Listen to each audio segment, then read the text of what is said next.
Good morning, everybody, and welcome back to Hidden Killers.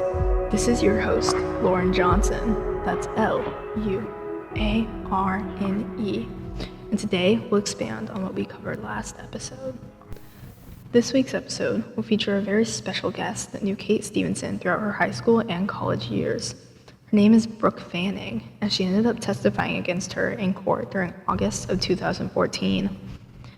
Stevenson grew up in the small town of Loveland, Ohio, although it isn't really small. It was small enough to notice the amount of people mysteriously disappearing. Both of her parents worked in the medical field. Her dad is a doctor and her mother as a physician. She expressed interest in the same field early in her life and dedicated the majority of her time to the study of the human body and nervous system. She'd been to court multiple times in her life, and her parents, during the court proceedings in 2014, said that she had seemed off from a very young age, not just in her dedication to her studies. She'd frequently spend her time reading over medical texts in middle school, and she focused her classes in high school to ones that would help her graduate with an Associate's of Applied Science. From anybody else's perspective, she'd seemed like a normal kid.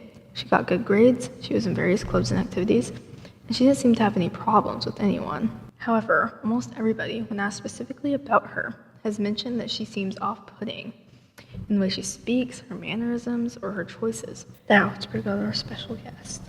But first, this episode is sponsored by Welcome Produce, my personal favorite website for whenever I'm feeling lazy and don't want to actually cook something. They deliver pre-measured, all-natural ingredients to your doorstep weekly. Now, on to the interview.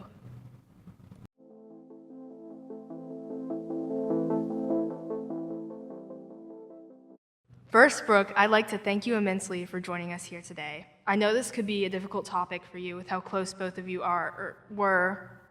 It's really no problem at all. Honestly, it doesn't affect me much anymore because I know that her presence will always be with me, even if she did commit murder, I guess.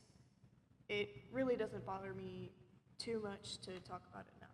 That's great then. We'll start off with something easy. How did the two of you meet? I can't really pinpoint the day or year, even. We've known each other for that long. Our parents were friends, so we saw each other a ton outside of school and stuff. We got closer when we started high school because we had more classes together. I think she turned out to be. Yeah, but I don't think I'd ever change those times for anything. I know that I enjoyed her company almost immediately. She had such a good vibe, and she was a good listener. I guess my readings on people aren't very trustworthy, though. With how she turned out, either way, we spent a lot of time together.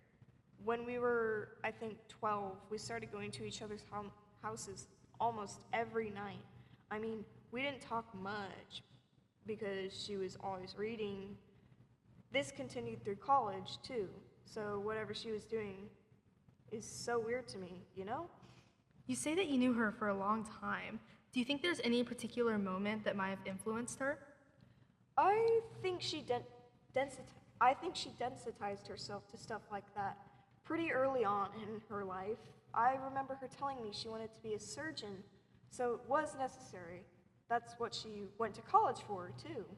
I mean, when Morgan died during our senior year, she didn't seem to care too much.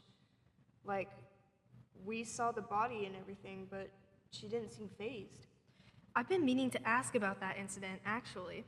From what I know, based on incident reports, the two of you were near the scene of the crime when she was found. Can you tell me exactly what happened? Well, I remember we were on our way to our next class, and we heard this girl scream like bloody murder, and we went to see if she was okay. I almost did the same thing when I saw the body, but Kate comforted me pretty fast. She always had a calming presence to me, but I guess, yeah, anyway.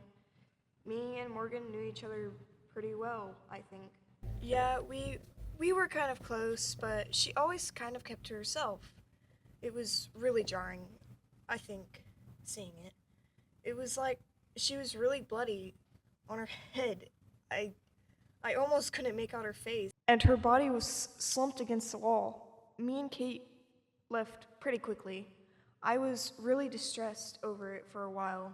Kate didn't seem affected much, but I guess she didn't really know her as well as I did. What do you know about the girl? You mentioned the two of you were close, but how close exactly? It must have been difficult for you after the fact. I used to hang out with her in middle school a lot because we had a lot of our classes together and she seemed nice. Kate seemed to like her too, so we hung out a bit.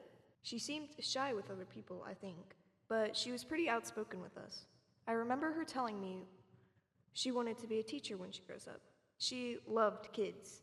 It's hard thinking back on it, though. I thought it would be. Well, can you tell me if it impacted your mental state afterwards? It must have been tough seeing that up close. Well, it really messed with me in college. I don't think I was at my best then, but I'm mostly over it now. Thinking about her just makes me a little sad. That's all. I know she's doing better for herself somewhere, though. Wow, thank you so much for that, Brooke. Again, I want to thank you for coming on today. Of course.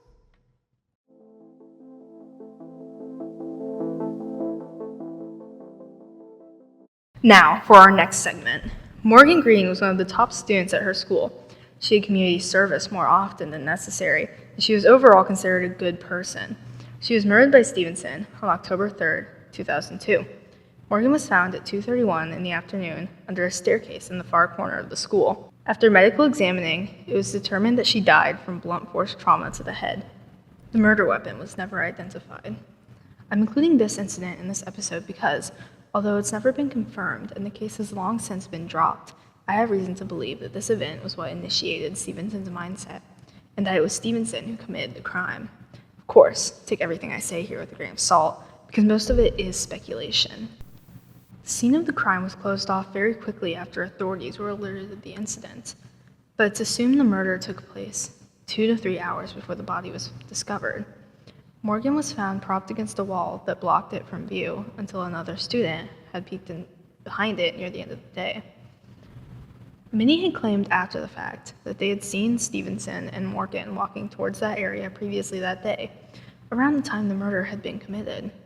During interviews, Stevenson claimed she split off from Morgan a little after they had passed the staircase, and that she hadn't known nor cared that much about where Morgan was or where she was going.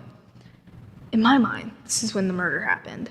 There's not much evidence as to what the weapon was, and authorities never identified it, so that part is unclear. It appeared, from the autopsy report, that it had been multiple blows to the head that killed her. Last episode, I mentioned that this was the only murder of hers that didn't involve either strong chemicals, knives, or needles.